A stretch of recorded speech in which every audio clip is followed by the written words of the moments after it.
Hi students, எல்லோரும் எப்படி இருக்கீங்க? உங்களோட லீவ் எல்லோரும் நல்லா என்ஜாய் பண்ணிட்டு இருப்பீங்கன்னு நினைக்கிறேன். இந்த சமயத்தில் நீங்கள் வந்து ஆஃப்டர் 10th ஸ்டாண்டர்ட் நம்ம 10th அப்புறம் +1 என்னென்ன குரூப் இருக்குன்னு பார்க்க போகிறோம். ஸோ ஆல்ரெடி நம்மளுடைய சேனல் ஜிஆர் சக்ஸஸ் எஸ்டியில் 10th ஸ்டாண்டர்ட்க்கு அப்புறம் வந்து பார்த்தா சயின்ஸில் என்னென்ன குரூப் இருக்குன்னு பார்த்தோம். நெக்ஸ்ட் வந்து பார்த்தீங்கன்னா நம்ம பார்க்கணும் ஆர்ட்ஸ் குரூப்னு சொல்லும்போது தமிழ் இங்கிலீஷ் ஜென்ரலாக காமன் தான் எல்லா குரூப்புமே. அதுக்கப்புறம் வந்து பார்த்தீங்கன்னா economics, commerce, accounts, computer science கேட்டகரியில் வரக்கூடிய எல்லா குரூப்பும் பார்க்க போகிறோம்.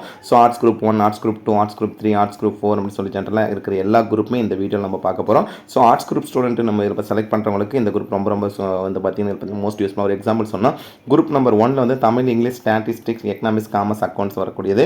அக்கௌண்ட்ஸ் போல கம்ப்யூட்டர் சயின்ஸ், அதுக்கப்புறம் கம்ப்யூட்டர் அப்ளிகேஷன், அதுக்கப்புறம் வந்து பார்த்தீங்கன்னா ஸ்டாட்டிஸ்டிக்ஸில் வரக்கூடியது, பொலிட்டிக்கல் சயின்ஸில் இருக்கிற எல்லா குரூப்புமே இதில் பார்க்க போகிறோம். ஸோ நீங்கள் இந்த குரூப்பில் இருந்து நான் திருப்பி சொல்கிறேன், உங்கள் ஃப்ரெண்ட்ஸ் சூஸ் பண்ணுறாங்க அப்படின்றதுக்காக நீங்கள் குரூப்பை சூஸ் பண்ணாதீங்க.